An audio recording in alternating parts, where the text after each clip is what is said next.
Allahumma salli ala Muhammad wa ali Muhammad. Allahumma salli ala Muhammad wa ali Muhammad wa ajil faraja sahbihi wa ala alihi wa sahbihi al-mayamin al-muntajabin. Masyiral muslimin rahimakumullah, kita bersyukur bersua kembali dalam keadaan sehat walafiat. Dan pada pertemuan kita petang hari ini adalah meneruskan pembahasan hikmah atau filsafat kita. Yang kita terakhir sudah berbicara tentang wujud, yaitu inti dari pembahasan Mulah yang diulas dengan singkat tapi padat oleh Said Hussein Nasr. Mari kita masuk ke screen untuk meneruskan pembahasan kita.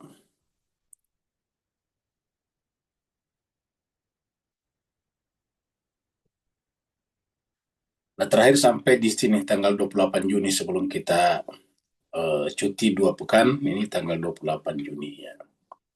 Jadi kita sampaikan sedikit di sini sebagai mengingatkan kita kembali. Ini sudah berbicara tentang wujud dan kuiditas atau wujud dan esensi atau kawujud dan mahiyah. Jadi ada wujud, ada mahiyah, kita sudah sampaikan ya. Kita baca dengan cepat karena agak panjang ini ya, supaya kita nyambung sampai di sini. Jadi setelah mengetahui susunan pembahasan Mulah dalam menjelaskan metafisika, kini kita dapat memulai suatu analisis terhadap aspek-aspek dasar, aspek dasar ajaran-ajaran Mulah dengan merujuk kepada perbedaan utama antara wujud dan kuiditas. Jadi inti pembahasan Mulah itu adalah membedakan antara wujud dan kuiditas. Beberapa filosof atau beberapa ulama sebelumnya mengatakan bahwa yang prinsip yang mendasar dari sesuatu itu adalah kuiditasnya. Lalu kemudian datang Mulah mengatakan yang prinsip, yang mendasar, yang paling penting adalah wujud. Ya, kuiditas adalah menyusul. Perbedaan ini dalam teosofi Mulah dimulai dengan analisis tentang pengalaman manusia di alam eksternal. Jadi untuk memahami ini dimulai dengan analisa Mulah tentang pengalaman manusia. Pengalaman itu artinya apa yang kita alami melalui panca indera kita di alam eksternal, alam di luar diri kita, alam di luar pikiran kita. Jadi kata alam eksternal bukan alam di alam alien sana, tetapi di alam di luar pikiran kita. Itu namanya alam eksternal. Jadi seperti depan kita ada sesuatu, itu adalah di luar, namanya eksternal. Lawannya adalah internal yang ada pada pikiran kita. Dalam persepsi secara umum, manusia menyadari sesuatu yang konkret yang ada di alam objektif. Artinya kita menyadari bahwa di depan kita ada pohon, ada rumah, ada gedung, ada kereta, mobil, dan sebagainya. Tetapi ketika manusia menganalisa persepsi ini di dalam pikirannya, dia akan menyadari bahwa objek-objek konkret yang dipersepsi, maksudnya diambil dari luar tadi, dapat dianalisa ke dalam dua komponen, dua bagian, dua unsur. Pertama, tentang realitas objektif tersebut. Jadi yang pertama adalah tentang realitas objektif, tentang pemandangan di depan kita, ya, tentang awan, tentang bintang-bintang. Jadi pertama-tama tentang realitas objektif tersebut, yaitu wujud. Artinya bahwa semuanya itu ada. Itu wujud namanya. Ada. Kita bisa melihat awan karena awannya ada. Kita bisa melihat bintang karena bintangnya ada. Kita bisa melihat matahari karena mataharinya ada. Kita bisa melihat laut karena laut itu ada. Kita bisa melihat garam, gula karena garam atau gula itu ada. Dan kedua, tentang yang membatasi objek tersebut. Ya, jadi yang pertama adalah objek tersebut ada, kemudian membatasi objek tersebut sehingga menjadi apa adanya, seperti kursi.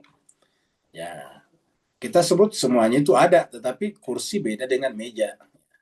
Meja beda dengan pohon, seperti itu. Nah, inilah kuiditasnya. Ya, inilah kuiditasnya. Tentu saja di alam eksternal hanya ada satu realitas yang dipersepsi. Jadi di alam eksternal hanya satu realitas yang dipersepsi, tetapi di dalam pikiran dua komponen ini, yaitu wujud dan kuiditas atau wujud dan esensi, benar-benar bisa dibedakan satu sama lain. Pada kenyataannya, pikiran mampu memahami dengan jelas suatu kuiditas secara utuh dan independen. Pikiran kita memahami apa yang disebut dengan kursi. Sehingga ketika kita melihat yang lain, kita mengatakan itu bukan kursi, itu meja. Kenapa kita mengatakan itu meja dan ini kursi? Ya karena di pikiran terdefinisikan dengan baik apa itu kursi dan apa itu meja. Ya. Entah suatu objek itu ada ataupun tidak. Tidak. Maksudnya walaupun objeknya sudah tidak ada di depan kita. Wujud merupakan unsur yang ditambahkan dari luar kepada kuiditas. Ya. Ia bukanlah sifat esensial dari kuiditas apapun di dalam hubungannya dengan wujud wajib. Wujud wajib atau wajibul wujud. Karena wujudnya tiada lain adalah kuiditasnya sendiri. Jadi artinya untuk wajibul wujud dia tidak punya kuiditas ya, karena wujudnya adalah kuiditasnya. Artinya bahwa tidak ada dualitas pada dirinya. Wujud dan kuiditas menyatu dan melalui penyatuan keduanya terbentuklah objek-objek yang pada saat yang sama adalah ada dan sekaligus sesuatu yang partikular. Jadi, kalau kita melihat sesuatu di depan kita itu, kita katakan semuanya sama, ada. Tetapi ketika kita memilah-milah satu-satu, masing-masing bisa dikhususkan, dikhaskan, misalnya pohon. Bahkan pohon lagi bisa dikhaskan, misalnya akar, batang, ranting, dahan, daun, bunga, buah. Itu bisa dipisah-pisah lagi dalam pikiran kita. Artinya di pikiran kita bisa berbicara khusus tentang buah. Ya. Bisa dipikirkan tentang buah. Nah, itulah terakhir pembahasan kita. Sekarang kita masuk di sini. Wujud dan kuiditas ataukah wujud dan mahiyah. Jadi wujud ini adalah bahasa Arab, kuiditas ini dari bahasa Inggris. Quiddity ya. Jadi kalau bahasa Arabnya wujud dan mahiyah ya. Wujud dan kuiditas tidak akan pernah ditemukan terpisah di alam eksternal. Jadi kalau di alam luar tidak bisa terpisah, selalu menyatu. Dan untuk memahami ini jemaah sekalian banyak contoh-contoh yang bisa kita angkat bahwa di dalam pikiran bisa terpisah tapi di luar menyatu. Bukan hanya wujud dan kuiditas tapi dalam banyak hal. Contohnya misalnya Bapak Ibu melihat daun berwarna hijau. Nah, artinya bahwa daun itu tak terpisahkan dengan hijaunya kan. Jadi kalau kita melihat daun berwarna hijau atau daun hijau, ya namanya daun yang kita lihat itu hijau. Hijaunya menyatu dengan daunnya, itu namanya daun hijau. Ya. Tetapi di pikiran kita bisa dianalisa berdiri sendiri. Daun bisa dianalisa sendiri, kemudian hijau bisa dianalisis sendiri. Secara garis besar kita katakan daun itu adalah bagian daripada pohon, sedangkan hijau adalah bagian dari warna. Jadi hijau itu kan warna. Ya. Sedangkan daun bagian dari pohon. Nggak ada mobil atau kereta yang berdaun. Tak ada rumah yang berdaun. Tak ada planet yang berdaun. Pokoknya daun itu bayangan kita adalah pohon. Sedangkan kalau hijau, ya warna. Itu kan dua hal secara terpisah. Dan ketika kita melihat daun berwarna hijau, maka daun hijau itu tidak terpisahkan. Ya. Daunnya ya hijau. Ya, seperti itu. Nah, itu baru contoh daun hijau. Dan banyak lagi yang lain. Dinding yang berwarna putih. Gitu. Dinding warna putih atau dinding putih. Ya. Ataukah tembok putih. Ya. Ataukah misalnya birunya langit. Kan langit kita lihatan biru. Ya. Nah, jadi semuanya itu seakan-akan tak terpisahkan, tapi di pikiran kita bisa dipisahkan. Bisa dipisahkan, bisa disatukan lagi kembali. Ya. Itu hebatnya pikiran. Itulah kerjanya akal. Bisa memilah-milah, memisah-misah, memfilter-filter, tapi bisa juga nanti menyatukannya kembali. Jadi wujud dan kuiditas tidak akan pernah ditemukan terpisah di alam eksternal. Namun, di dalam analisis yang dilakukan oleh pikiran, dua unsur tadi benar-benar terpisah satu sama lain dia. Jadi dua unsur tadi benar-benar terpisah secara alamiah. Ya. Di dalam analisis yang dilakukan pikiran, maka dua unsur tadi benar-benar terpisah satu sama lain. Ya. Dua unsur ini adalah, ya, ini dia, wujud dan kuiditas. Ya. Jadi di alam eksternal, di luar diri kita, ya tidak bisa dipisahkan. Contohnya tadi kita lihat ada daun. Ya, daun itu kan ada. Ya. Ada dan daun tidak bisa dipisahkan kan? Jadi daun ada dan daun itu sendiri tidak bisa dipisahkan. Ingat, ada daun itu ada adalah wujud, sedangkan daun adalah kuiditas. Ya. Dan tidak bisa dipisahkan. Karena bagaimana kita menyebutnya daun kalau dia tidak ada? Ya. Nah, jadi wujud dan kuiditas, wujud dan esensi, wujud dan mahia tidak akan pernah ditemukan terpisah di alam eksternal. Alam eksternal itu artinya di luar diri kita, namanya alam khariji. Ya.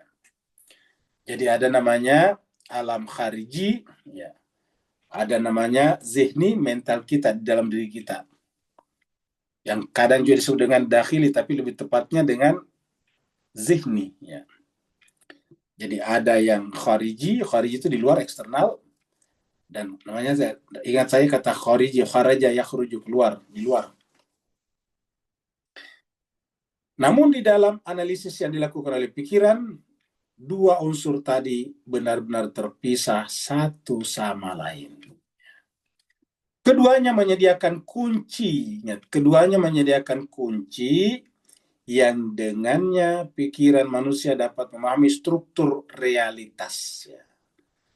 Jadi keduanya menyediakan kunci, maksudnya keduanya menjelaskan dengan benar kenapa disebut wujud dan kenapa disebut dengan kuiditas. Ya. Yang dengannya pikiran manusia dapat memahami struktur. Jadi karena ada wujud, ada kuiditas, kan ada dua bentuk struktur, namanya struktur realitas, susunan. Struktur ini adalah susunan realitas. Ya. Jadi artinya bahwa susunan realitas ini, struktur realitas ini terdiri daripada wujud dan kuiditas. Ya. Nomor 13-nya kita lihat di sini. Oh, enggak kelihatannya. Nah, kita cari dulu nih anunya, rujukannya. Ya, kita lihat di sini.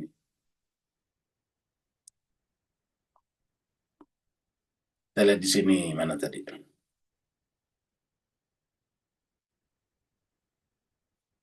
Playbooks. Ini dia.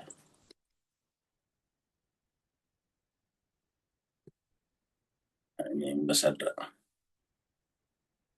Nah, ini nomor 13 ya ini.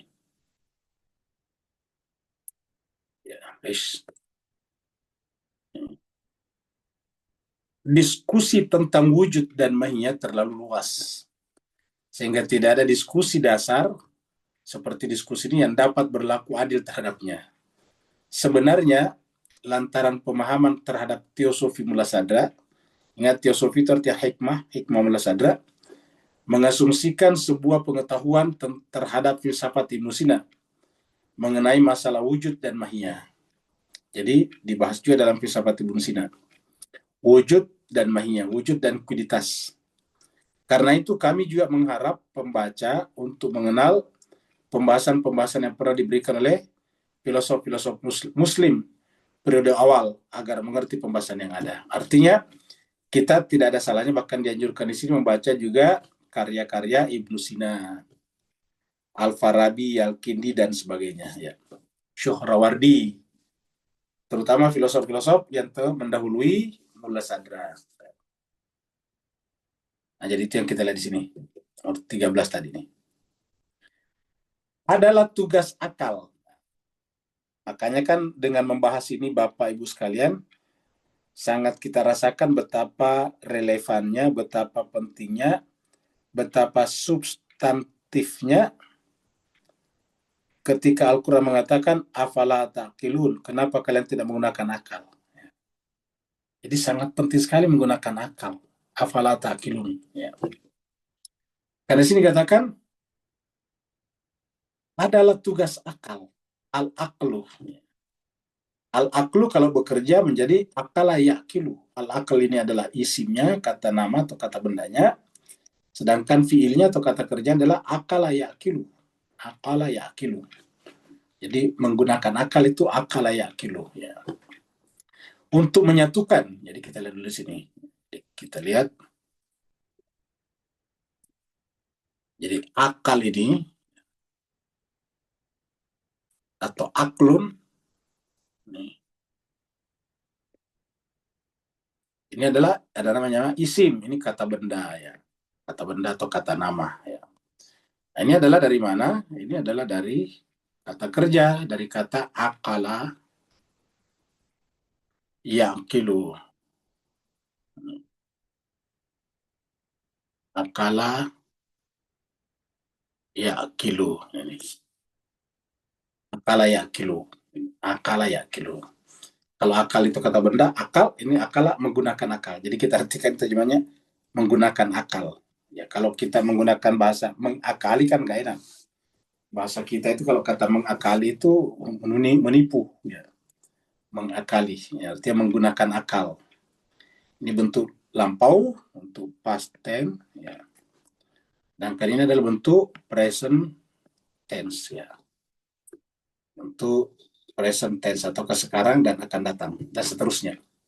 Di akala yaqilu. Nah, di dalam Al-Quran kata al-aql ini aklur nggak ada. Yang ada semuanya dalam bentuk kata kerja. Ya. Jadi kalau kita temukan, cari dalam Al-Quran tidak akan ketemu kata aklun. Ya. Yang ada adalah akala atau kayak kilu atau yakilun. Afala takilu misalnya. Jadi adalah tugas akal, al-aqlu, ya, untuk menyatukan. Nah, ingat kata menyatukan. Kata akal sendiri dalam bahasa Arab bisa berarti mengikat. Jadi akal itu mengikat. Ya. Jadi kata akal itu artinya mengikat atau menyatukan, itu akal. Jadi mengikat atau menyatukan. Ya. Yang tadinya terpisah-pisah disatukan, ya, oleh pikiran. Yang tadinya satu bisa dipisahkan juga. Ya. Baru dianalisis satu persatu. Jadi intinya adalah akal secara bahasa artinya mengikat. Ya. Makanya kalau Bapak biasa lihat orang Arab itu kan biasa ada apa ya, semacam semacam semacam kerudung untuk laki-laki yang dipasang di atas kepala supaya tidak terbang, itu kan ada pengikatnya, ada segi 4 atau segi berapa itu, segi 6 ya, itu. Ada segi 6-nya di atas itu dipasang, ya, orang Arab. Tempo dulu terutama, sekarang sih saya lihat jarang. Kalau orang Arab dulu tuh ada segi 8 atau segi 6 begitu dipasang di atas kepalanya. Nah, itu ikal namanya, tuh ikal artinya pengikat. Supaya itu kain yang di atas kepala tidak terbang. Kalau tidak diikat kayak begitu, dia terbang nantinya. Ya, itu namanya pengikat. Jadi adalah tugas akal untuk menyatukan. Jadi akal sendiri secara bahasa artinya mengikat atau menyatukan. Ya. Dan membimbing manusia dari keragaman, multiplicity, dari pluralitas menuju kepada kesatuan, unity. Nah, jadi akal itu membimbing kita yang tadinya terpisah-pisah. Contohnya saya kita menemukan daun, kita menemukan ranting, kita menemukan pohon. Akal biasa mengatakan ini adalah satu kesatuan yang utuh, namanya pohon. Ya. Makanya kan kalau misalnya ada yang misalnya orang kecelakaan dan terpisah-pisah bagian tubuhnya, itu nanti akal lah yang dipakai dokter untuk mengatakan, oh ini pasti tangannya ini, yang begitu. Atau katakanlah misalnya ada ilmuwan yang menemukan tulang belulang yang sudah berumur ribuan tahun. Ya, biasa digali, tulang belulangnya nanti sudah terpisah-pisah, sudah terurai, sudah terburai-burai. Ya, sudah terpisah-pisah, tinggal tulang. Nanti para ilmuwan, para ahli arkeologi itu bisa menyatukan kembali. Oh ini tulang ini ke sini. Jadi nanti bisa dibentangkan oleh para arkeolog menjadi satu tubuh badan yang utuh. Nah begitu. Kenapa? Karena akalnya para ilmuwan itu bisa menyatukan kerangka yang tadinya terpisah-pisah menjadi satu. Jadi akal berarti mengikat atau menyatukan, dan akal juga membimbing manusia dari mana? Dari keragaman, dari pluralitas dari multiplisitas, dari kemajemukan, dari jamak menuju kepada tunggal, kesatuan. Dari jamak menuju kepada tunggal, mufrad. Dari multiplicity menuju kepada ke unity. Atau dari plurality menuju kepada ke unity, singularity. Ya. Pengalaman-pengalaman indrawi menempatkan manusia di hadapan alam keragaman. Jadi pengalaman-pengalaman indrawi menempatkan kita manusia ini di hadapan alam keragaman. Kan pengalaman indrawi kita itu kan, panca indera kita sendiri kan berbeda-beda sesuai dengan objek. Contohnya, kalau suara itu kerjanya telinga. Suara tidak bisa ditangkap oleh mata. Kalau bentuk warna itu adalah mata, tidak bisa telinga. Kalau misalnya aroma, bau, itu adalah hidung, tidak bisa mata. Jadi mata tidak bisa merasakan harum tidaknya sesuatu. Ya. Jadi kalau ada misalnya orang yang dibunuh baru dibuang, dan disembunyikan di semak-semak, biasanya pertama menemukan itu adalah hidung, bau, ya, gitu. Bukan mata, karena disembunyikan. Bukan juga telinga, tetapi biasanya hidung. Nah, gitu. Kalau misalnya ada kembang merekah di sekitar rumah kita, yang pertama menemukan itu hidung, bukan telinga. Ya. Nah, jadi itu masing-masing. Itu saja menunjukkan keragaman.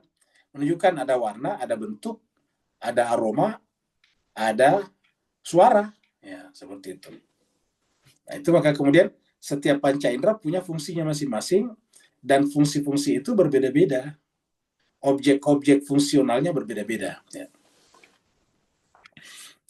Jadi pengalaman-pengalaman indrawi menempatkan manusia di hadapan alam keragaman, karena indera sendiri bermacam-macam sesuai dengan fungsinya. Seperti tadi suara, telinga. Ya. Untuk mengetahui halus dan kasarnya sesuatu, ya kulit. Untuk mengetahui dingin dan panasnya sesuatu, kulit juga.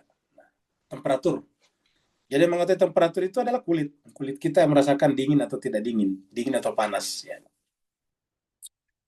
Nah, jadi ulangi, yang namanya panca indera itu termasuk kulit. Ya, panca indera itu mata, telinga, hidung, kemudian apalagi lidah juga untuk mengetahui pahit, getir sesuatu, kemudian kulit. Ya, jadi 5 indera. Nah, makanya itu mungkin kata indera ini dalam bahasa Inggris disebut dengan senses, ya, sense. Karena sense itu kan adalah merasakan. Ingat kata sensitif. Sensitif, ya, sensitif itu merasakan. Jadi merasakan sesuatu sesuai dengan sesuatunya. Kalau suara ya merasakannya telinga. Kalau kasar halus ya merasakannya kulit. Panas dingin ya merasakannya kulit. Nah, seperti itu. Ya, ini bersama objek-objek tanpa berbeda. Jadi ulangi, pengalaman-pengalaman indrawi menempatkan manusia di hadapan alam keragaman, di hadapan alam pluralitas, yakni bersama objek-objek yang tampak berbeda dan terpisah. Objek-objek yang tampak berbeda dan terpisah. Namun adalah akal yang kemudian mengoyak hijab keragaman ini. Contoh misalnya, bau itu kan sesuatu yang lain, suara sesuatu yang lain, temperatur sesuatu yang lain. Nah, kalau semua panca indera kita merasakannya, nanti pikiran bisa menyatukan bahwa bau itu keluar dari kembang itu, gitu. Jadi rasakan bau atau aroma itu keluar dari bunga kembang yang indah itu. Nah, kok bisa menyatukan bahwa aroma kembang dari situ? Aroma itu diterima oleh hidung, kemudian warna kembang dan bentuknya itu diterima oleh mata, ya. Kemudian dikumpulkan oleh pikiran bahwa aroma itu berasal dari bunga yang sedang mekar di depan kita itu. Itu namanya menyatukan. Yang tadinya terpisah, bau sebagai bau, aroma sebagai aroma, dan bentuk kembang sebagai bentuk kembang. Jadi ulangi, namun adalah akal yang kemudian mengoyak hijab keragaman ini. Dan akal pula lah yang mampu membedakan antara yang permanen dan yang sementara. Jadi akal itu luar biasa, contohnya begini. Tidak usah permanen dan sementara. Antara yang dekat, yang singkat dan yang menengah. Contohnya saja, kita lihat tadi daun yang berwarna hijau. Kita bertanya, mana yang lebih panjang, warna hijaunya atau daunnya? Nah, karena kita sering menyaksikan, mengalami, panca indera kita sering bersentuhan, bahwa daun itu awalnya hijau, lama-kelamaan berubah jadi kuning, lama-kelamaan jadi coklat, lama-kelamaan jadi hitam. Akhirnya kita mengatakan bahwa daun itu lebih lama daripada warna. Karena buktinya daunnya tetap ada, warnanya sudah berubah. Warnanya awalnya hijau, lama-kelamaan jadi kuning, lama-kelamaan jadi coklat, lama-kelamaan jadi hitam. Ya. Nah, jadi artinya Pak, warnanya itu lebih singkat daripada daunnya. Daun dibanding dengan pohon, lebih panjang, lebih lama pohonnya, pokoknya daripada daunnya. Karena kita saksikan daun berguguran setiap hari, tapi pokok tetap ada. Ya, tahun depan, tahun sekarang, tahun depan masih ada pokok itu. Tetapi daunnya sudah berguguran. Nah, jadi akal mengatakan bahwa usianya atau masa hidupnya pohon lebih lama daripada masa hidupnya daun. Masa hidupnya daun lebih lama daripada warna yang melekat pada daun. Siapa yang mengatakan begitu? Ya akal pikiran kita. Seperti itu. Disimpulkan dari pengalaman yang kita lihat di luar. Nah, jadi kita ulangi lagi, pokok lebih lama, lebih tua, lebih bertahan lama daripada daunnya. Ya, seperti itu. Kemudian pokok, apalagi kira-kira? Yaitu tempatnya pokok hidup, yaitu bumi. Tentu bisa kita simpulkan bahwa bumi lebih lama masanya daripada pokoknya. Seperti itu. Karena kita saksikan pokok tumbang, pohon jatuh, bumi masih ada. Nah, begitulah seterusnya. Akhirnya pikiran mengantarkan kita kepada mana yang abadi dan mana yang sementara. Mana yang absolut dan mana yang relatif. Akal yang mengajarkan itu kepada kita.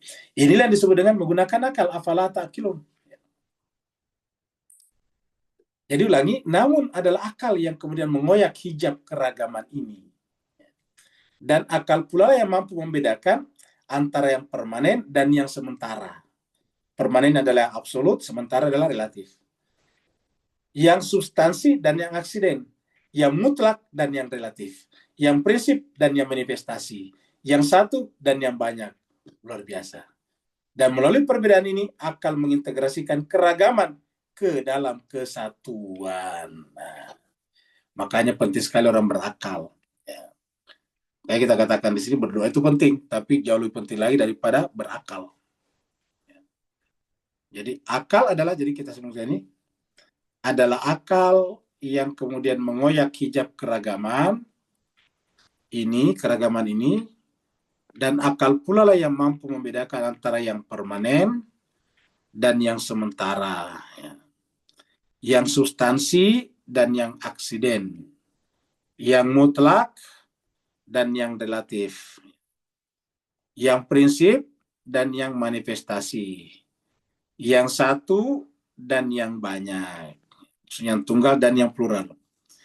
Dan melalui perbedaan ini, akal mengintegrasikan. Dan melalui pembedaan ini, akal mengintegrasikan keragaman ke dalam kesatuan. Melalui pembedaan ini, akal mengintegrasikan keragaman ke dalam kesatuan. Pembedaan antara wujud dan kuiditas. Pembedaan antara wujud dan kuiditas adalah seperti itu juga. Jadi antara wujud dan kuiditas, wujud dan mahiyah. Begitu juga. Jadi akal yang membedakan mana wujud dan mahiyah. Kalau tadi akal bisa membedakan mana hijau dan mana daun, akal juga membedakan mana ada dan mana daun. Ada dan daun dua hal yang berbeda. Ada itu bersifat universal, sedangkan daun bersifat partikular. Ada berlaku pada daun, berlaku pada pokoknya, berlaku pada batu, berlaku pada air yang mengalir, berlaku pada burung yang terbang, berlaku pada ikan-ikan yang berenang, berlaku pada apapun juga. Itu wujud. Sedangkan daun hanya berlaku pada daun, tidak berlaku pada batu. Ya, batu hanya berlaku pada batu, tidak berlaku pada matahari. Nah, seperti itu. Jadi di situ kita membedakan bahwa ada yang sifatnya A dan ada yang sifatnya B. Ada yang sifatnya wujud, ada yang sifatnya kuiditas. Ya. Jadi pembedaan antara wujud dan kuiditas seperti itu juga. Ya. Wujud dan kuiditas. Seperti itu juga. Ya. Nah, inilah yang dipakai oleh Mullah Sadra. Akal membedakan antara dua unsur ini. Jadi akal membedakan antara dua unsur ini, antara wujud dan kuiditas. Jadi akal membedakan antara dua unsur ini di dalam setiap maujud. Jadi akal membedakan antara dua unsur ini di dalam setiap maujud. Ya. Inilah tingkatan pertama dalam membimbing manusia untuk menyadari suatu realitas yang mengikat sekaligus mengatasi objek-objek individual, objek-objek yang berdiri sendiri. Nah, jadi jemaah sekalian lagi, akal membedakan antara dua unsur ini, yaitu wujud dan kualitas, di dalam setiap maujud. Kita melihat gelas, ada wujudnya, ada gelasnya. Kita melihat handphone, ada wujudnya, ada handphonenya. Handphonenya adalah kualitasnya. Kita melihat kopiah yang dipakai sholat biasanya orang. Ya, kopiah itu ada wujudnya dan ada kualitasnya. Ya. Kalau saya menyebut kopiah, pasti Bapak bisa bayangkan. Kalau saya menyebut wujud, pasti juga Bapak bisa memahaminya. Seperti itu. Ya. Jadi dan dua hal yang berbeda. Akal membedakan antara dua unsur ini di dalam setiap maujudnya. Inilah tingkatan pertama dalam membimbing manusia untuk menyadari suatu realitas yang mengikat sekaligus mengatasi objek-objek individual. Jadi ada realitas yang mengikat sekaligus mengatasi objek-objek individual. Apa itu objek individual? Seperti tadi daun, batu, itu kan objek individual namanya. Nah, di atas objek-objek individual itu ada yang mengikatnya apa? Yaitu kata ada. Kita lihat di sini. Ya, jadi di sini ya.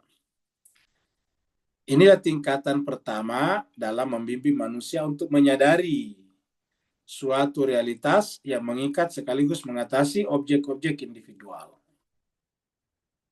Seperti itu. Nah, contoh misalnya kita tulis di sinilah ya. Kita tulis di sini. Ya, di sini ada, tadi kita sebut kursi. Sini ada daun. Sini ada batu. Sini ada apa lagi? Sini ada ikan misalnya. Sini ada bulan. Dan seterusnya banyak lagi di sini. Nah, semuanya ini ya, diikat dengan satu kata. Kita bisa membicarakan ini karena satu kata itu ada. Jadi ada kata ada di sini. Ya. Nah, ada inilah yang mengikat ini, mengikat ini, mengikat ini, mengikat ini. Ya. Nah, seperti ini. Ya. Jadi kita katakan ada kursi, ada daun, ada batu, ada ikan, ada. Dengan demikian kelihatannya ini terpisah-pisah. Coba lihat Bapak sekalian. Ya, di alam eksternal ini kelihatannya terpisah-pisah ini. Kursi sendiri, daun sendiri, batu sendiri, ikan sendiri, bulan sendiri, matahari sendiri, awan sendiri, pokoknya semuanya sendiri-sendiri. Tetapi ada yang sama di antara semuanya, ya, yang sekaligus mengikatnya, yaitu ada. Ya, ada. Artinya ada ini berlaku pada kursi yang kita bicarakan, ada ini berlaku pada daun yang kita bicarakan, ada ini berlaku pada batu yang kita bicarakan secara individual, ada berlaku pada ikan yang kita bicarakan sebagai individual, ada berlaku pada bulan yang kita bicarakan individual, ada berlaku pada matahari yang kita bicarakan individual, ada berlaku pada planet-planet secara individual. Kenapa tidak bisa kita menyebut kursi kalau dia tidak ada? Tidak bisa kita menyebut dia daun kalau dia tidak ada. Ya.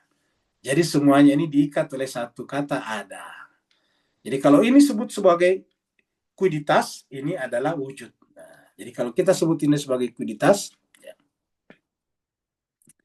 Kalau kita menyebut ini sebagai kuiditas, kita tulis di sini kuiditas ya, kuiditas,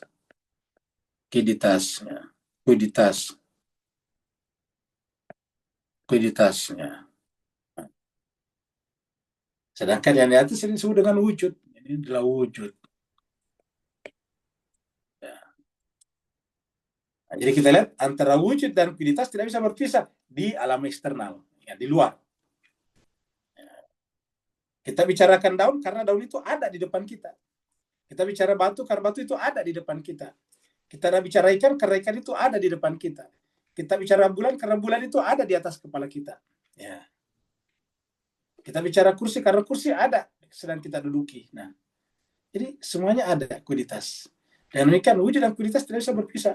Tapi ini kuiditas berbeda-beda. Kuiditasnya kursi beda dengan daun, kuiditasnya daun beda dengan batu, kuiditasnya batu beda dengan ikan. Ini sudah dengan partikularitas. Nah, ini adalah apa? Satu tunggal. Maka yang banyak ini, ingat mas sekalian, yang banyak ini, yang plural ini, yang majemuk ini, yang multiplicity ini adalah berasal dari yang tunggal, yang unity. Ya. Seperti tadi kita lihat di sini nih. Ya. Nih. Adalah tugas akal untuk menyatukan dan membimbing manusia dari keragaman, multiplicity, menuju kepada kesatuan atau unity. Pengalaman-pengalaman indrawi menempatkan manusia di hadapan alam keragaman tadi, yakni bersama objek-objek yang tampak berbeda dan terpisah, namun adalah akal yang kemudian mengoyak hijab keberagaman itu, dan akal pula lah yang maksudnya mengoyak keragaman, bahwa ternyata tidak beragam, cuma satu, yaitu ada. Dan akal pula lah yang mampu membedakan antara yang permanen dan yang sementara dan seterusnya. Saya kira Mas sampai di sini cukup dimengerti ya. Ya bisa kita mengerti perkataan Mulasada ya, bagaimana kuiditas diikat oleh satu hal yang wujud. Ini adalah tunggal, ini adalah jamak. Yang kita saksikan di depan panca indera kita yang jamak. Tetapi inilah yang mengikatnya. Tapi saya tidak kelihatan, tapi dipahami oleh akal kalau dia ada. Ya. Seperti tadi kita melihat daun berwarna hijau. Akal memahami bahwa daun dan hijau dua hal yang berbeda. Daun adalah bagian dari pohon, sedangkan hijau adalah bagian dari warna. Oleh karena itu, dalam teosofi Mulasada, perbedaan antara wujud dan kuiditas membimbing kepada suatu kesadaran tentang kesaling hubungan. Ulangi lagi, oleh karena itu, dalam teosofi maksudnya hikmah, jadi teosofi inilah terjemahan dari hikmah. Dalam hikmah Mulasada, perbedaan antara wujud dan kuiditas, wujud yang tunggal ini dan kuiditas yang jamak ini, membimbing kita manusia kepada suatu kesadaran tentang kesaling hubungan. Jadi semua kuiditas ini saling berhubungan satu sama lain. Diikat, yang menghubungkannya apa? Yaitu wujudnya. Jadi ternyata semuanya terhubung satu sama lain. Di luar sana kan berdiri sendiri, pokok berdiri sendiri, batu berdiri sendiri, burung terbang di angkasa berdiri sendiri, ikan di lautan berdiri sendiri, awan yang menggantung di atas kita berdiri sendiri. Tapi sebetulnya diikat oleh satu kata, itu wujud. Ya. Wujud.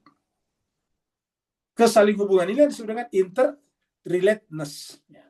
Interrelatedness. Ada interrelasi.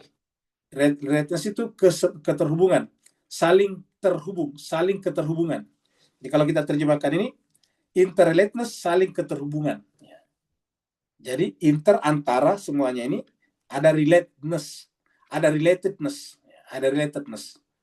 Jadi terhubung satu sama lain. Jadi interrelatedness, ya. Saling terhubung satu sama lain. Ya.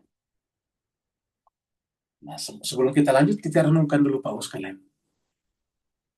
Semuanya terhubung dengan satu kata, itu wujud. Tidak ada satupun yang kita bisa bicarakan atau yang bisa kita saksikan kecuali dia terhubung dengan satu kata wujud. Kalau wujud itu kita samakan dengan Allah dan kita melihat semut di depan kita sebagai ada, artinya apa? Semut itu terhubung dengan ada atau tidak? Jawabannya terhubung dengan ada. Kalau semut tidak terhubung dengan ada, tidak bisa ada di depan kita. Nah, ketika ada itu adalah tajalli daripada Tuhan dalam wujud, maka kira-kira siapa yang kita rusak hubungannya kalau kita membunuh semut? Ya. Coba sekalian kita renungkan dalam-dalam ini. Kalau kita memahami filsafat ini atau pemahaman mulsada ini, luar biasa kita menjadi pecinta makhluk. Ya. Karena semuanya ternyata terhubung satu sama lain. Terhubung satu sama lain. Jadi ada kesadaran muncul bahwa segala sesuatunya itu terjadi kesaling hubungan, ya, ataukah kesaling hubungan, bukan kesaling tergantungan, kesaling hubungan, interrelatedness, ya. Kalau wujud ini ada ini kita artikan dengan huwa, ya, kita ini kan wujud, ya, ini wujud atau keada, ini ada bahasa kita wujud bahasa Arab atau existence dalam bahasa Inggris, kita ganti dengan bahasa Arab yang lain, yaitu huwa. Coba kalau kita ganti dengan huwa di sini, ya, huwa, dia. Kemudian kita lihat di sini tergantung semuanya pada ini. Ya. Coba renungkan surat Al-Ikhlas.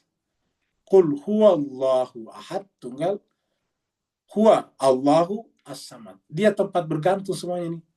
Jadi semua yang ada di sini bergantung ke sini. Karena tidak bisa dia ini kita bicarakan sebagai kursi kalau dia tidak ada. Tidak bisa kita bicarakan daun sebagai daun kalau dia tidak ada. Jadi semuanya diikat oleh kata ada, artinya semuanya itu bergantung kepada ada, kepada huwa. Qul huwallahu ahad, Allahu samad. Coba kita lihat jemaah sekalian. Allahu samad. Semuanya bergantung kepada dia. Jadi belajar tauhid dan belajar ini bagus sekali ya. Nah, jadi kita ulangi lagi dari sini tadi. Oleh karena itu, dalam teosofi mulasada, perbedaan antara wujud dan kuiditas membimbing kita manusia maksudnya kepada suatu kesadaran tentang kesaling hubungan atau interrelatedness, ya, satu mojud dengan mojud yang lain, ya. Kelihatannya kursi dan daun berpisah, daun dan batu berpisah, batu dan ikan berpisah, tetapi ternyata ada interrelatedness melalui kata ada atau wujud atau huwa. Ya. Jadi semuanya terhubung. Yang mengubah siapa? Ini dia. Ya.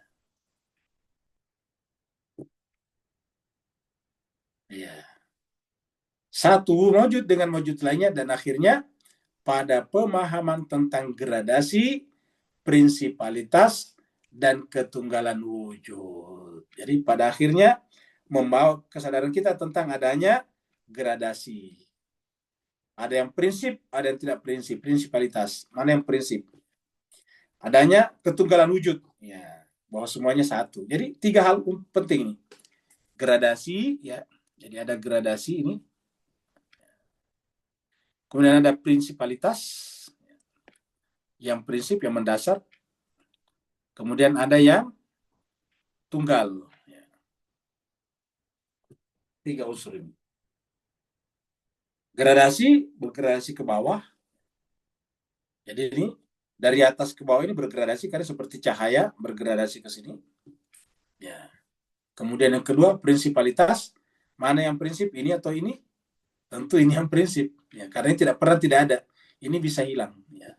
Berarti ini yang prinsip. Ini tidak prinsip. Ini namanya kuditas. Ya. Yang terakhir, ketunggalan wujud. Yang wujud ada cuma satu. Yang ini banyak. Ya. Yang ditangkap oleh panca indera kita, yang banyak. Yang ini tidak ditangkap panca indera. Siapa yang memahamkan ini? Akal. Yang membuat kita memahami ini akal. Ini tidak nampak dalam panca indera. Yang nampak di panca indera adalah kursi. Karena kursi punya materi benda, yaitu kayu, kemudian punya bentuk, punya warna, ditangkap oleh panca indera.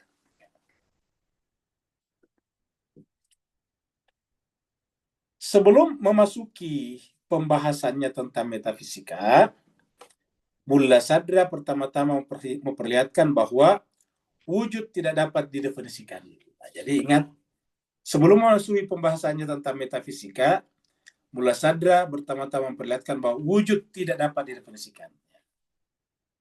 Wujud tidak dapat didefinisikan.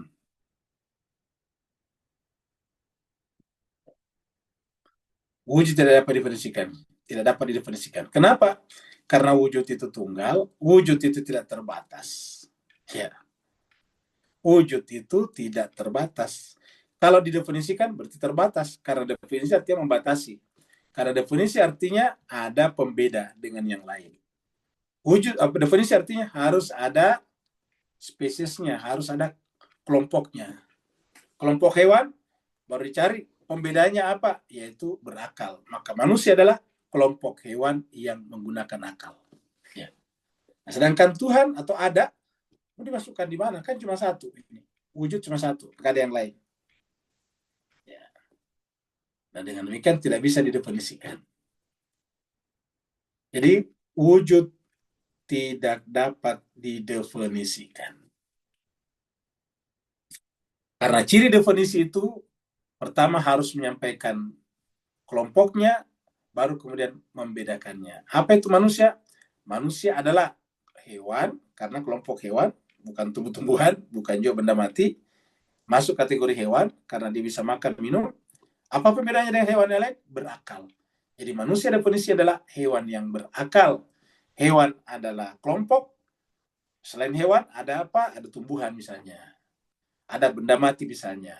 Nah, manusia masuk kategori hewan, bukan benda mati dan bukan tumbuhan. Ya. Tetapi apa bedanya dengan hewan-hewan yang lain? Menggunakan akalnya. Itulah definisi. Ya. Tuhan tidak bisa didefinisikan karena Tuhan tidak punya kelompok. Tidak bisa dikelompokkan. Kenapa? Dia bersifat tunggal dan tak terbatas. Maka tidak bisa didefinisikan. Jadi wujud tidak dapat didefinisikan. Makanya mendefinisikan Tuhan itu pasti salah. Ya. Bahwa wujud adalah sesuatu yang paling spontan.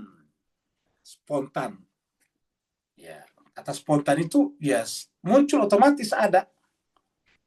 Tidak ada mana lagi swabukti badihi namanya.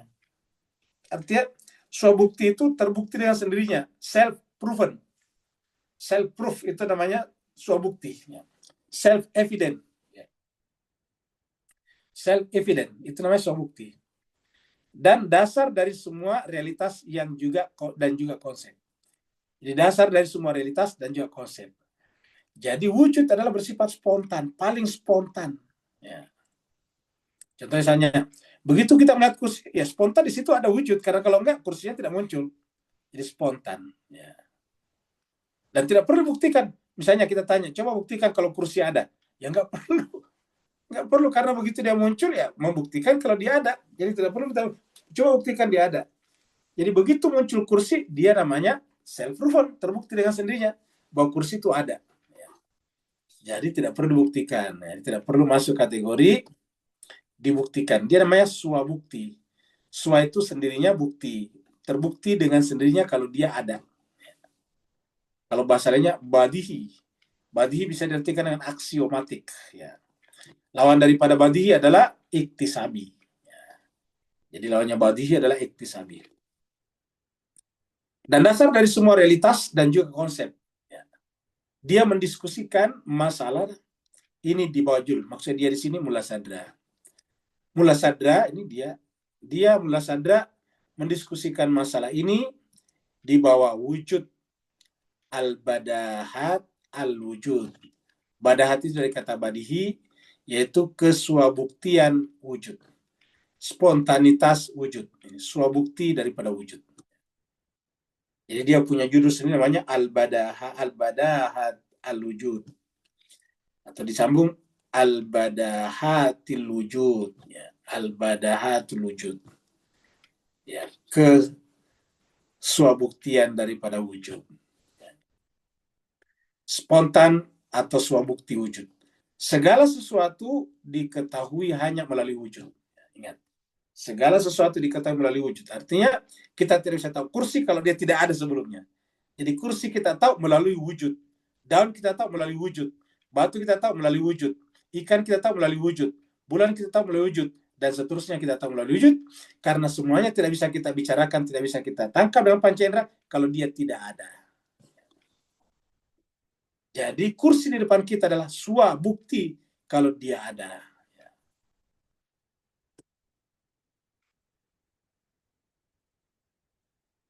Segala sesuatu diketahui hanya melalui wujud.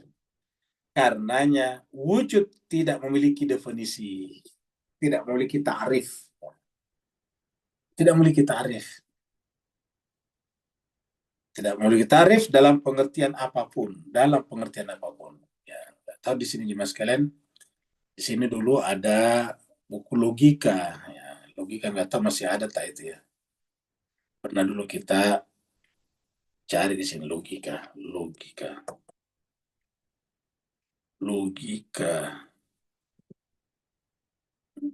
Ini kalau tidak salah ini dulu ini. Buku saku logika. So, ini pernah kita bahas dulu ini. Ini dia. Nah, ini dulu kita pernah bahas ya.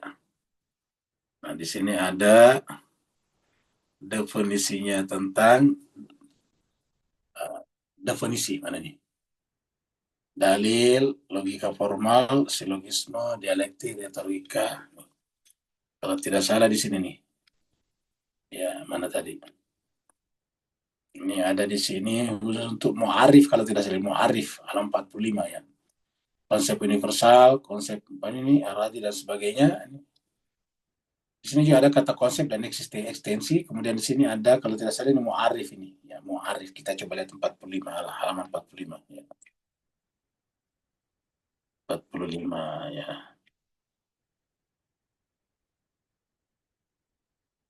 45. Ini halamannya 42 ini 45 ya. Nih. Mu'arif ya. Nah, jadi ini adalah definisi muncul di sini. Jadi mu'arif adalah instrumen penghasil konsepsi. Yang instrumen yang kita gunakan untuk mengonsepsikan sesuatu sehingga kita mengenali konsep-konsep detailnya secara benar. Ya. Jadi ini adalah mu'arif. Ya. Nanti ini tarif ini nih. Ya. Dari sisi ini, dari sisi materi, mu'arif memberikan kepastian universal terhadap materi-materi yang bentuk definisi logis, tarif mantiki. Definisi logis itu tarif mantiki. Karena ilmu logika membagi definisi tarif. Ya. Jadi ilmu logika membagi definisi tarif pada dua hal. Satu, definisi yang terbentuk dari konsep-konsep esensial, yaitu kuiditas, mafahim zatia saja, dan yang kedua, definisi yang terbentuk dari konsep-konsep aksidental, mafahim aradia, berdasarkan pada tujuan pengkaji dan seterusnya. Nanti kita ketemu di sini tentang definisi. Ya. Nah, jadi kita akan ketemu nanti ada tam, ada nakis dan sebagainya. Nah, jadi kita namanya tarif nih. Tarif. Ya. Ini tarif.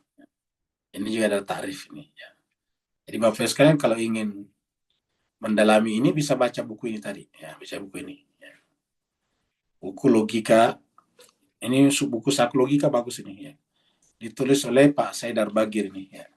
Bukan ya. Ini adalah Syekh Falah Al-Abidi dan Sayyid Sa'ad Al-Musawi. Bagus. Ini adalah buku saku logika, sebuah ringkasan ditulis oleh Syekh Falah Al-Abidi dan Sayyid Sa'ad Al-Musawi. Diterbitkan oleh Sadra Press. Ya, ini bisa dibeli. Ini ada di apa ini di Playbooks tadinya. Ya, dan bisa kita dapat dari Playbooks. Nah, jadi kita teruskan. Definisi logis, ini tadi definisi logis sama tadi pembahasan kita. Ya, tadi sini. Ya, halaman 45 tadi di sini. Ya. Nah, ini dia. Ini definisi logis ini nih, ya definisi. Ya, Ya, karena logika, ilmu logika membagi definisi. Definisi yang terbentuk dari ini. Definisi logis. Ya. Nah, jadi seperti itu. Nah, jadi definisi logis yang mensyaratkan perbedaan genus. Nah, ini genus dan spesies. Jadi ingat, definisi logis yang mensyaratkan perbedaan genus dan spesies. Ya. Tidak mungkin diterapkan kepada wujud. Karena wujud melampaui setiap perbedaan genus dan spesies. Artinya wujud itu tidak punya genus dan tidak punya spesies. Ya. Genus itu seperti tadi misalnya manusia, hewan, kan begitu. Manusia kan masuk genus hewan. Spesiesnya adalah tidak berpikir, tidak berpikir. Manusia adalah makhluk atau hewan yang berpikir. Karena wujud melampaui setiap perbedaan genus dan spesies, ya, dan melampaui pembagian internal yang definisi-definisi logis didasarkan padanya.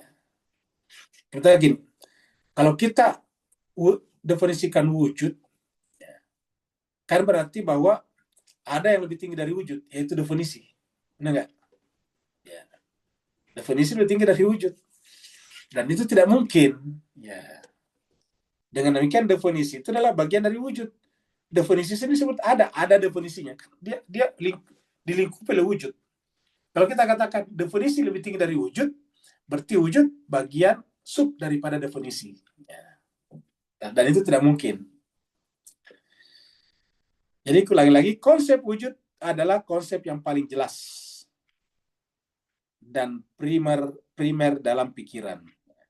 Di konsep wujud adalah konsep yang paling jelas dan primer dalam pikiran. Ya. Adalah konsep yang paling jelas dan primer dalam pikirannya. Jadi konsep wujud adalah konsep yang paling jelas dan primer dalam pikiran. Dengan konsep wujudlah, semua konsep lain bisa dipahami. Ingat. Jadi semua yang lain bisa dipahami karena konsep wujud. Kita bisa memahami ini sebagai kursi karena dia ada. Kita bisa memahami sebagai daun karena dia ada.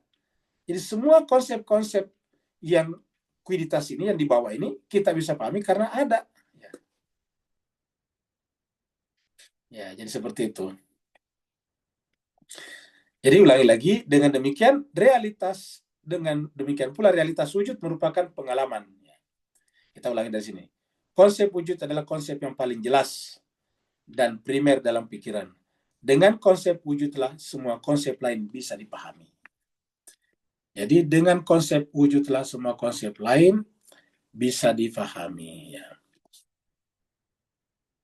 Demikian pula realitas wujud merupakan pengalaman tentang realitas yang paling mendasar dan bersifat langsung, yakni suatu pengalaman yang merupakan fondasi dari semua pengetahuan tentang alam eksternal. Jadi tidak ada pengalaman eksternal kita kalau tidak ada wujud. Oleh karena itu, bagaimana mungkin seseorang bisa mendefinisikan wujudnya?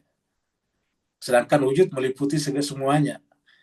Dan karena tidak bisa didefinisikan. Didefinisikan artinya dialienasikan dibandingkan dengan yang lain. Manusia didefinisikan, dialienasikan dari makhluk yang lain. Kesadaran manusia terhadap wujud bersifat langsung dan intuitif. Ya. Ini kata-kata ini bagus, Mas sekalian. Kesadaran manusia terhadap wujud bersifat langsung dan intuitif. Ya.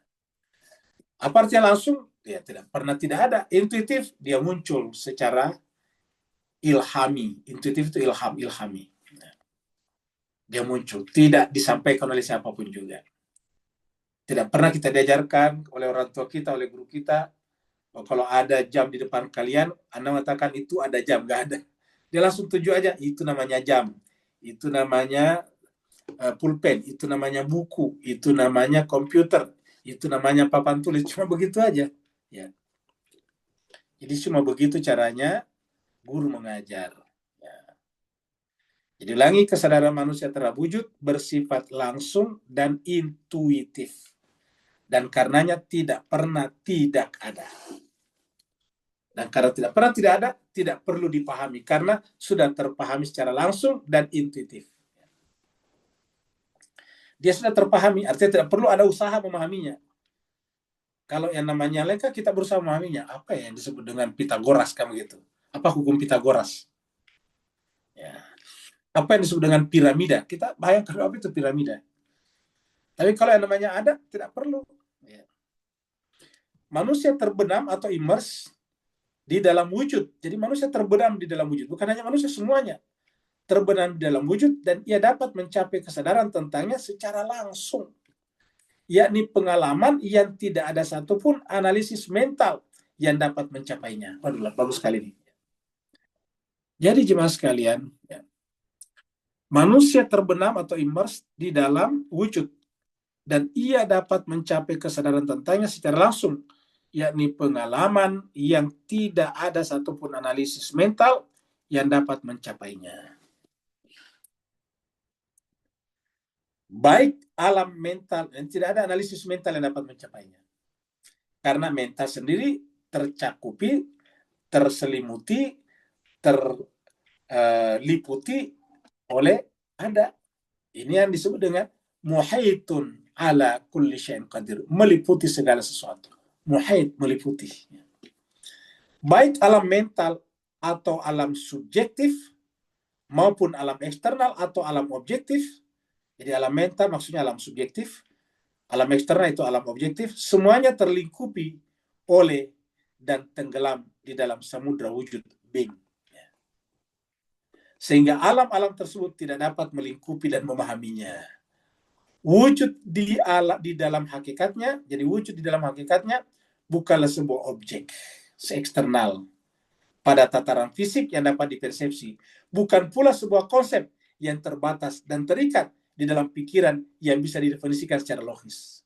Meskipun ia adalah dasar setiap objek eksternal serta paling nyata dan jelasnya segala konsep mental. Nah, jadi jemaah sekalian ini kita kasih tanda ini ya. Wujud di dalam hakikatnya bukanlah sebuah objek eksternal pada tataran fisik yang dapat dipersepsi, bukan pula sebuah konsep yang terbatas dan terikat di dalam pikiran yang bisa didefinisikan secara logis ya. Meskipun ia adalah dasar setiap objek eksternal serta paling nyata dan jelasnya segala konsep mental. Iya. Nomor 14, coba kita lihat di sini. 14 berarti kita kembali tadi ke sini. Kita kembali ke sini. 14 tentang ketidakmungkinan mendefinisikan wujud. Ya. Jadi untuk membicarakan tentang bahwa wujud itu tidak bisa didefinisikan, lihat Asfar, mana bukunya Mullah Sadar, buku aslinya. Asfar terutama Safar pertama, ya. Yaitu buku pertama, volume pertama, halaman 83. Dan seterusnya. Kemudian lihat juga Al-Masyair, halaman 6, dan seterusnya. Juga bisa dilihat di dalam Asy-Syawahid Ar-Rububiyah. Di dalam Asy-Syawahid Ar-Rububiyah, Mullah Sadra menyatakan, ya di sini, al-wujud la yumkinu tasuruhu bil haddi wala bil rasmi wala bisuratin musawiyah lahu iza tasuru syai' al-aini ibarati an husuli ma'nahu wa intiqaluhu min haddil aini ila haddiz zahni ila haddiz zihni itu mental. Fahada hada yajuru. Ingat kata jara yajiru itu mengalir fi ghairil wujud. Wa amma fil wujudi fala yumkinu dzalika illa bisarihil musyahada, kecuali dengan cara musyahadah. Musyahadah. Ya. Wa ainul ayan ya, wa ainul ayan duna isyaratil had, wal had itu definisi. Ya, ingat had itu definisi. Bukan mulai isyarat definisi, wal burhan dan juga burhan. Ingat dalam Al-Quran, hatu burhanakum wa tafhimul ibara wal bayan, dan dengan memahami al-ibara pemahaman dan al-bayan penjelasan. Jadi seperti itu kita dikatakan tadi di sini. Jadi wujud di dalam hakikatnya bukanlah sebuah objek eksternal. Jadi ini terjemahan dari ini. Ya.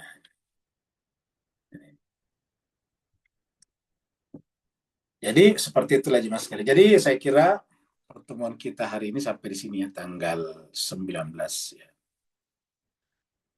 Bulan Juli 25. Ya, jadi insya Allah kita jumpa lagi pada hari Sabtu depan, tanggal 26 Juli.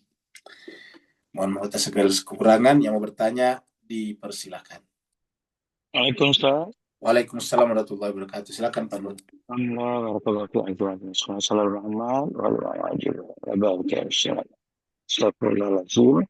Bismillahirrahmanirrahim. Boleh ke untuk guna pakai kita sendiri dalam konteks pembahasan hari ini, bila kita bertemu dengan atau berdepan dengan etis yang keras kepala, maka kita mempergambarkan raja macam Ustaz letak tadi tentang adil dengan kuditas tadi. Gambar raja sebuah whiteboard yang besar. Kemudian kita izinkan dia untuk pegang marker warna merah dan kita izinkan dia untuk letak seberapa banyak titik yang dia nak.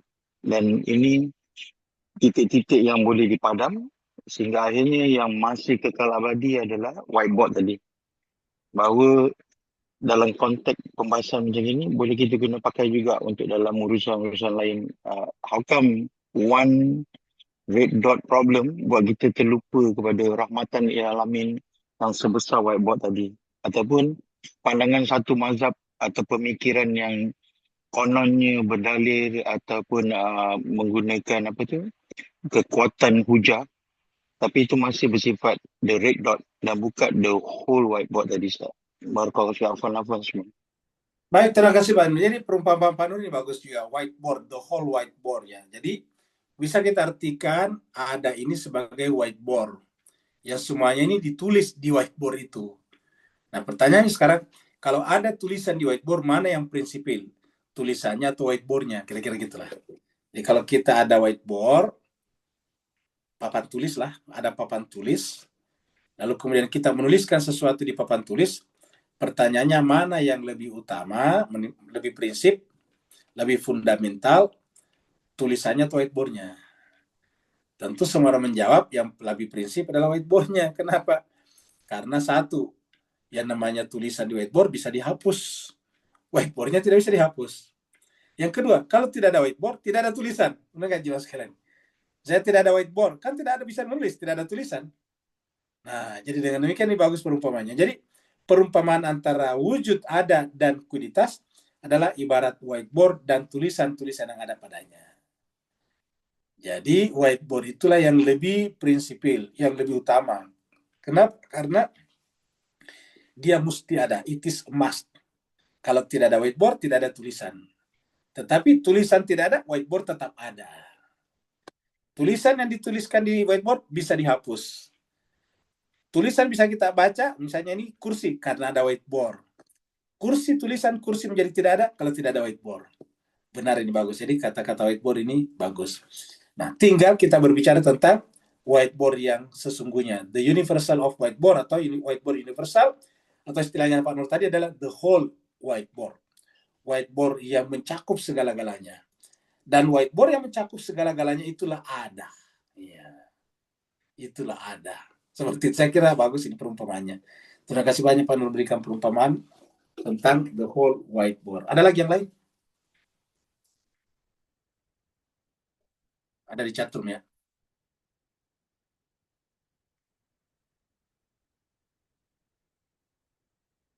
Ini dari Pak Burhan.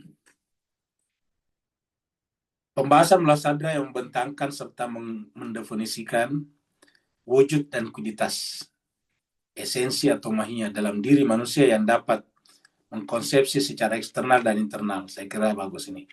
Pak Burhan sudah bisa jadi filosof ini. Bahasanya sudah bahasa filosofi ya. Menunjukkan bahwa manusia itu adalah entity yang terbaik dari segala penciptaan Allah SWT. Betul sekali. Jadi tulisan Pak Burhan ini menarik ya. Ini menunjukkan bahwa semua orang, apapun profesinya, bisa belajar dan bisa memahami. kita menjadi apa saja. Kita menjadi officer di kerajaan, kita bisa menjadi tentara, kita bisa menjadi polis atau polisi, kita menjadi pedagang, nelayan. Yang penting belajar, semua bisa paham. Ya, adalah salah kalau kita mengatakan yang bisa paham itu hanya akademisi, academician, atau misalnya lecturer, dosen misalnya. Enggak. Semua orang bisa asalkan belajar. Ini terbukti misalnya Pak Buran sehari-hari banyak berdagang tetapi bisa menulis seperti ini. Ini kan bagus sekali nih ya. Jadi sudah memahami tentang perbedaan yang kita bicarakan. Jadi bagus sekali. Artinya orang yang bisa menulis ini, walaupun sudah tulisan pendek, yang bisa menulis kalimat-kalimat ini pasti belajar cukup intensif. Ya. Jadi pembahasan mulasada membentangkan serta mendefinisikan wujud dan kualitas ya, dalam diri manusia yang dapat mengkonsepsi secara eksternal dan internal. Menunjukkan bahwa manusia itu adalah entitas yang terbaik dari segala ciptaan Allah. Betul sekali. Karena hanya manusia yang bisa memahami ini. Ya. Hewan tidak bisa, hanya manusia memahami ini. Ya. Ya. Hatta malaikat pun tidak bisa melakukan betul sekali apa yang manusia lakukan. Kecuali manusia itu sendiri yang menyimpang dari fitrah murninya sendiri. Betul. Kecuali dia menyimpang. Nah, jadi saya kira seperti itu. Keunikan yang ada pada diri manusia ini tidak ada pada mana-mana ciptaan Allah SWT yang lain. Betul sekali. Hanya manusia, karena hanya manusia yang punya akal. Dan hebatnya lagi, Allah SWT menitipkan manusia suci itu untuk kita tetap berdiri pada kesucian diri sehingga kita dapat menjadi khalifah yang benar-benar bertanggung jawab pada Allah SWT. Jadi agar kita bisa menjadi khalifah, Allah berikan kepada kita khalifah yang sesungguhnya, yang menjadi role model kita, yang memahami segala sesuatunya. Saya kira sudah benar. Kita hanya berkata bahwa ibu-ibu yang kerjanya di dapur atau di pasar pun bisa memahami asalkan belajar. Inti daripada kehidupan ini adalah belajar, belajar, dan belajar. Kesalahan kita selama ini menganggap bahwa belajar itu hanya di sekolah saja. Hanya orang yang duduk di university, hanya orang yang duduk di college, hanya ada orang yang duduk di senior high school dan sebagainya, hanya duduk di sekolah. Padahal siapa saja yang belajar, semuanya bisa dapat. Intinya adalah belajar, belajar, dan belajar. Iqra, iqra, dan iqra. Makanya di ayat pertama turun atau surat pertama turun, kata iqra muncul 2 kali. Ayatnya berbunyi, Bismillahirrahmanirrahim. Iqra bismi rabbikal ladzi khalaq, khalaqal insana min 'alaq. Iqra wa rabbukal akram alladzi 'allama bil qalam, 'allamal insana ma'lam ya'lam. Ya. Jadi intinya belajar dan terus belajar. Siapapun kita, mau kita pengusaha kebun, perkebunan, nelayan, ataupun petani, ataupun penggembala. Ingat, sahabat Nabi itu ada semuanya, ada penggembala. Yang namanya Anas bin Malik itu penggembala, tapi kita lihat ilmunya banyak sekali. Jadi Anas bin Malik itu gembala, ya. Gembala. Bahkan ada budak, Bilal bin Rabah itu adalah budak belian, ya, seperti itu. Ada juga yang kerjanya di bengkel, dia tempat membuat besi-besi, membuat peleburan besi, membuat golok, pedang, namanya Khabbab al-Araz. Jadi semua profesi ada, semuanya bisa asalkan belajar. Jadi yang menyatukan seluruh profesi manusia adalah belajar. Selama dia belajar, dia akan banyak tahu, walaupun dia sudah dosen, walaupun dia pengajar, kalau tidak mempelajari dengan cara seperti ini, dia tidak mengerti juga. Tanyalah dosen yang tidak belajar filsafat. Tanyalah dosen yang tidak belajar filsafat mulasada. Apa mereka mengerti tentang wujud, kaitannya dengan kualitas? Pasti mereka tidak mengerti. Apakah dia bodoh? Bukan. Hanya karena dia tidak belajar. Jadi siapa saja yang belajar akan dapat. Jadi kata-kata manjad dawajara bisa berlaku, siapa yang belajar pasti dapat. Ada lagi yang lain? Assalamualaikum, Ustaz. Waalaikumsalam warahmatullahi wabarakatuh. Silakan Bu Haria. Ya. Dengan penjelasan tadi itu, kata-kata muhid itu sangat jelas ya Ustaz ya. Maksudnya baru saya pahami itu benar-benar dengan penjelasan tadi itu, dengan adanya ada, terus terhubung dengan skala entitas gitu. Iya, betul. Ya, skala entitas, tergolong entitas, dan ada itu sendiri meliputi entitas. Jadi kata-kata muhit itu kalau meliputi segala sesuatu, jadi paham gitu, Ustaz. Benar kok, Ustaz? Udah benar sekali, Bu. Ya, itulah makna muhit. Jadi coba kita masuk ke sini dulu ya. Untuk melihat tadi pertanyaan Ibu Haria. Ya. Coba kita lihat dulu kata muhitnya. Muhit, sorry, kita cari di sini nih. Kita cari di Al-Mujam dulu. Ini kata muhit. Kita tulis muhit. Muhit, muhit pakai to. Muhit. Nah, di sini kita lihat ya, muhitun. Kita lihat kata muhitun. Ya, kita lihat muhitun. Ya, ini muhitun. Ya. Semuanya banyak kata, ada 11 kata muhit dalam Al-Quran ini. Ya. Muhit, muhit. Ya, coba kita ambil surat An-Nisa. Surat An-Nisa, surat 4 ayat 126. Ya. An-Nisa 126.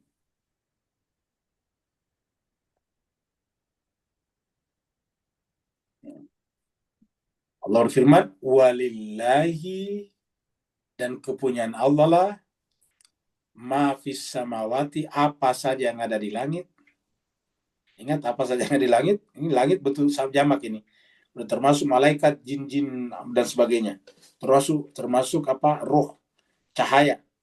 Ya, ma fis samawati. Wa ma fil ardh, yang ada di bumi. Ya. Tumbuhan, rumput-rumputan dan sebagainya. Jadi semuanya ada di baik yang ada di perut bumi ataupun yang ada di permukaan bumi. Jadi kepunyaan Allah lah, ma fis samawati wa fil ardh. Wa kana Allah, dan adalah Allah itu, kata-kata dan adalah Allah itu, terhadap kulli, segala, syai'in, sesuatu, muhita, meliputi. Nah, ini bisa kita pahami setelah tadi melihat pembahasan Mulasabra. Ya. Jadi benar, segala Ustaz. sesuatu meliputinya. Ya, apa saja yang ada di langit, apa saja yang ada di bumi. Ya, kata apa itu yang kecil seperti atom, bahkan sub-sub atom seperti proton, neutron, elektron. Ya, semuanya itu adalah wa kana Allahu bi kulli syai'. Kata kulli itu tanpa kecuali, ya, kalau kulli itu segala sesuatu, tiap-tiap. Adalah Allah itu bi kulli syai'in, terhadap segala sesuatu, muhita, itu adalah meliputi.